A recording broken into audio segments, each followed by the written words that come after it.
So guys, maggugupit tayo ngayon, ano. So, meron tayong konting nalalaman sa paggugupit, ano. Ayan, para sa mga gusto ring matuto, ito, para sa inyong video na to. So, ang gagawin natin gupit dito is barbers lang, ano. Napaka basic na gupit, barbers, no. Pang masa yan. Tsaka ito yung mga unang inaaral ng mga talagang gusto maggupit, ano. Kasi mga simpleng step lang yung ginagawa dito. So, ayan. Number 1 guide yan, guys. Number 1 yung ngipin na ginamit natin. Ayan, pagkatapos linisin na natin siya gamit yung suklay, no? O hair over comb matatawag dyan. So, ayan, ganyan lang. Agurin nyo lang siya hanggang doon sa taas. Hanggang sa magpantay siya, no? So, dito lang tayo nakapwesto sa bayan, no? Para wala kasi tayong shop, guys. Bahay-bahay lang tayo. So, yung ginugupitan ko pala is yung panganay ko na lalaki. Dalawa yan sila, yung isang bunso, lalaki din. Kapag nagamay nyo na itong gupit na barbers, madali nyo nang matututunan yung ibang gupit, ano. Gaya ng mga uso ngayon na fade. Yan, pagdating naman sa gupit na fade, marami pong klase yan, ano. Bali, aralin nyo na lang yung kada tawag, ano. O pwede kayo manood sa YouTube. Yan, marami kayong matututunan doon, ano. Tapos pag wala kayong gamit, bali unti-untiin nyo lang, ano. Gaya nung sa akin. Tsaka pag wala kang budget, meron namang mura, no. Kaya na mga gamit ko, mumurahin lang lahat yan. Yan, tapos pagkatapos nating malinis yung gilid, padaanan nyo lang siya ng 1.5 ng ngipin, no, para maalis yung mga sobra-sobra sa gilid. And then, pag okay na yun sa gilid, diretso na tayo dito sa taas. Ayan.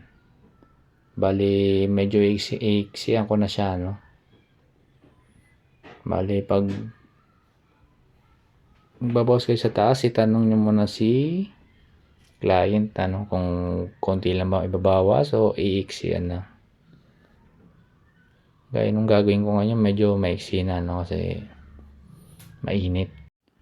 Itong mga gamit ko pala, bali, nabili ko lang siya sa online, ano.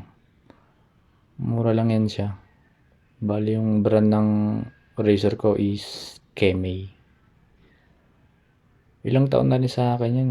Okay naman siya, no. Kumbaga, pwede siya pang tapat doon sa mga mamahalin. Basta bago nyo gagamitin, lagay nyo muna ng oil, ano, para hindi agad masira yung ngipin niya.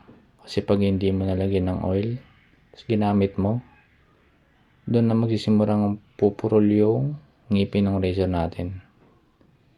Kaya, depende rin sa gamit, ano.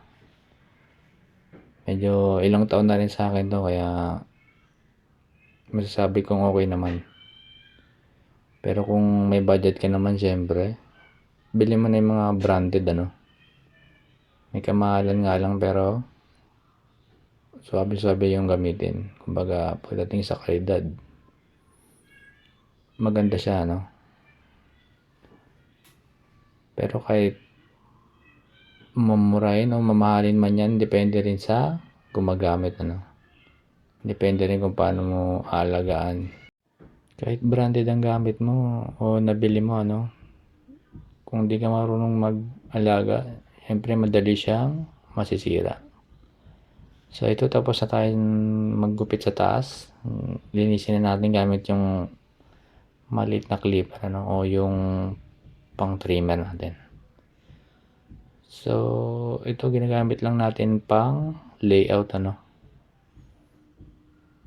Yan, para pag nag-blade ka, dire-diretso na. Yan lang naman yung purpose nito. Tsaka yung trimmer rin, magagamit mo siya kapag mag-fade ka, no? Maggugupit ka ng fade. Yung mga pang-kinis, pang-zero sa gilid, ano? Ayan, ngayon kung hindi ka pa sanay sa ganito, hindi ka pa sanay umawak ng trimmer, ano? Practice lang. May mga pamangkin kang mga anak na lalaki na willing magpagupit sa'yo, no? Mag-practice lang. So, ayan, pagkatapos nga nating i-trimmer, diretso na tayo sa blade, ano? So, ito yung mga pinaka-delikado na part, ano, yung pagbe-blade. Sa mga hindi marunong, no, bali, ang paghawak lang nito is magaan lang, ano. Dapat alalay lang ang hawak. Then, pag gagamitin mo na, hindi mabigat dapat yung kamay, no. Dapat pagkadikit mo sa balat, parang nakapatong lang, ano. Kumbaga, alalay lang. Tsaka mo na siya gagalawin.